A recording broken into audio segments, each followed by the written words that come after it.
In today's video, I'm going to talk about exactly how you emulate that iconic picture of a golf pro staying down and over the golf ball.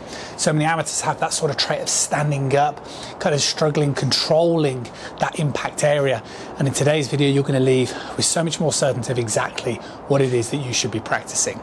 First of all, let's get stuck looking into a professional golf swing on gears.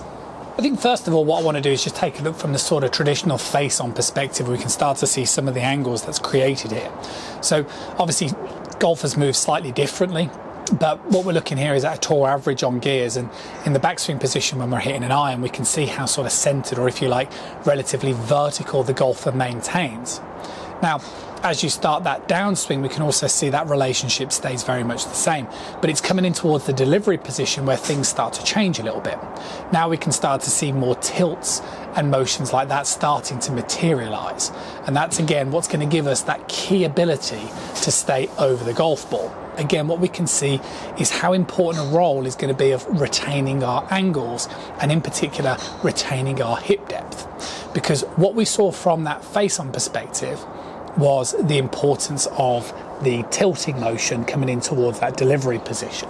And again, having that ability to maintain that hip depth is going to have a really, really key role in your ability to stay over the golf ball. And I'm going to show you exactly in a very, very simple step now how you're going to achieve that. So first of all, I think the key summary that I want to put in place, because I think it's the big thing that amateur golfers tend to get wrong, and I know this very much from first-hand teaching people face-to-face but also online instruction, is what are you supposed to be doing at impact. Now what we saw with a professional golfer is they stayed very centered in the backswing position, the transition staying very centered, and then the hit, it's more of an extension or tilted movement. Now, I think what tends to happen with a lot of amateur golfers is you tend to kind of in the impact area try and stay very much down on the golf ball, and this is what then triggers things like casting motion, because obviously this is very much a steepening move.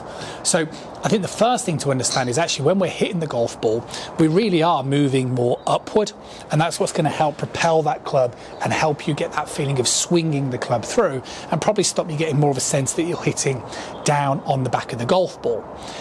So bearing that in mind, how are you going to stay down on the golf ball is exactly what I want to help you with, and I think there's going to be two things that are going to be key to take out of this particular video. So there's two things that I want us to really take out in terms of how you're going to go from maybe a typical sort of scoopy impact position to something which is much more downward. The first one is I want you to concentrate very much on the lead leg. Now, what needs to happen is when we start to move the pelvis like we saw with the professional golfer, where it needs to create, should we say, more of a tilting motion, but we also from that side on or target perspective, we need to keep this lead hip back. The way you're going to do that is by allowing the upper part of your lead leg to move more outwards towards the target. Now, with certain professional golfers, we see different types of pivoting actions. We see some professional golfers who start with their foot more perpendicular and it tends to spin, or it tends to sort of roll, supinate, whatever, right, like so.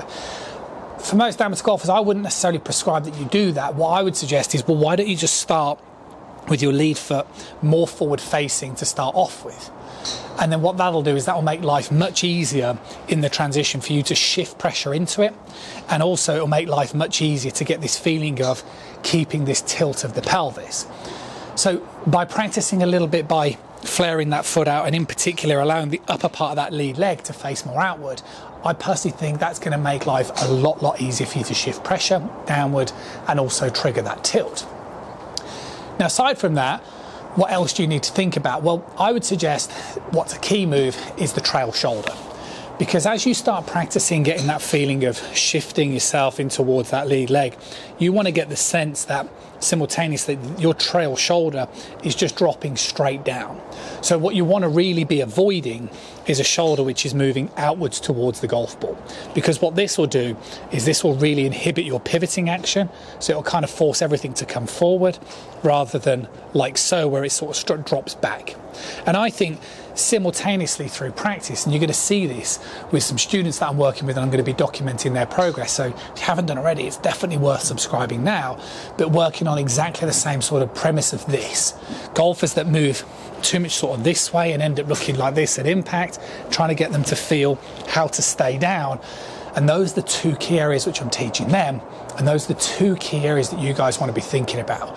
So next time you get the chance to practice, flare that lead foot out a little bit and just get that feeling as you start the downswing. Yes, you're going to shift pressure in towards that lead leg, but simultaneously just get that trail shoulder to drop more downward. That's going to help you get into the delivery position like so, and that's going to help you stay down over the golf ball. So it's not down, it's actually kind of like you've got to go up to stay down. But if you focus on this and you focus on this, that'll produce really good angles and get you into a great position.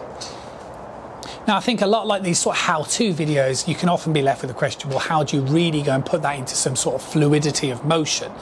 And that's why I'd strongly suggest this video, because in this video, it really talks about a simple drill in terms of how you're going to put these pieces of information together.